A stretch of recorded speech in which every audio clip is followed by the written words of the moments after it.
Hello, my name is Alexandra Bryant. I'm an undergraduate studying chemistry, and today I'm going to be sharing with you my current research so far with Dr. Quillian. And so our current project involves the development of multi-coordinating ligands with the ability to bind to two metals with various coordination modes. These ligands have promising utility in the development of coordination polymers, catalysis, and reaction chemistry. We prepared a new ligand type that possesses two amide functional groups and two sets of bis-pyrazole groups. Our first structure, which we're going to call structure 1, is an NN12-phenylene bis-2235 dimethylpyrazole acetamide. And structure 2 is an NN12-phenylene bis-22-bis-pyrazole acetamide.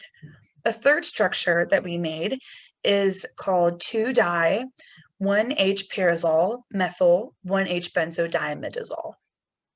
The molecular aspect of this new type of ligand opens the door to the preparation of a vast array of new ligand variants by varying the pyrazole unit and the diamine ligand, which could lead to a dramatic change in the properties of the metal ligand complex. And so over here in figure 1, this is the overall line reaction that we've been using to create this. And so this is structure 1. And so these R groups are represented by methyls, and structure 2, these R groups are represented by hydrogens. And so we took our starting product of 3,5-dimethylpyrazole acetic acid, and we reacted it with thionyl chloride. And so we did that to now replace this OH group for the chloride. And now we can react it with this O-phenyl-diamine. And when we did that, we did a 2-to-1 mole ratio to create this di-substituted ligand. And we did the same thing, the same multimole ratio. Instead of just carbons as the R group, we did hydrogens. And so that was how we created structures 1 and 2. So now that we made the di-substituted, we wanted to see if we can make the mono-substituted. So we would only have one group right here, and instead of this second group, we're just going to have an NH2. So we did a 1-to-1 mole ratio. However, we made an unexpected product. And so you can see right here, this is the structure 3, which is the benzyl imidazole product. Over here, we have the hydrogen NMR structures. And so a lot of our peaks are on, they're downfield because they're aromatic hydrogens. An important proton is right here. This is the amide proton, and so that's found around 9 ppm. And the structures suggest that these are symmetrical compounds, and that makes sense because what we have on the left side, we also have on the right side.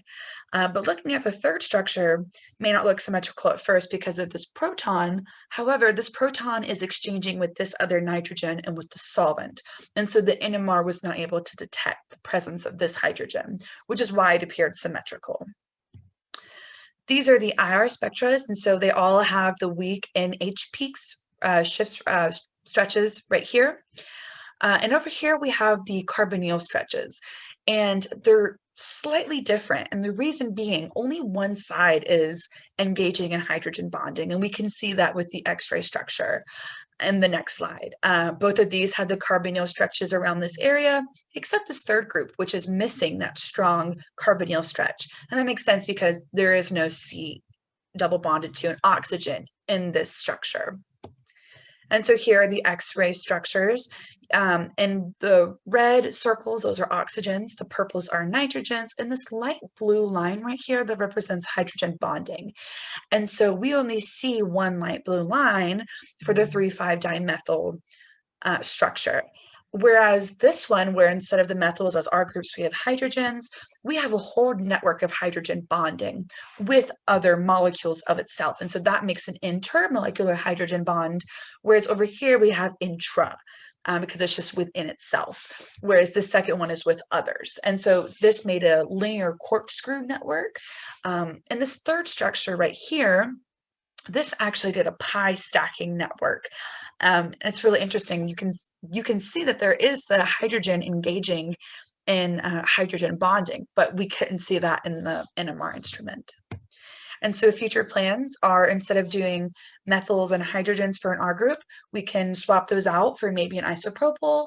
And so far we have coordinated these two structures with metals right here.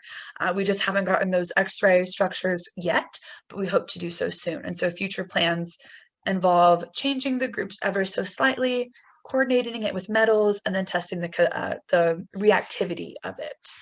And so thank you to everybody who listened, and thank you to GSU for the COUR grant. Without you, this research would not be possible. So thank you.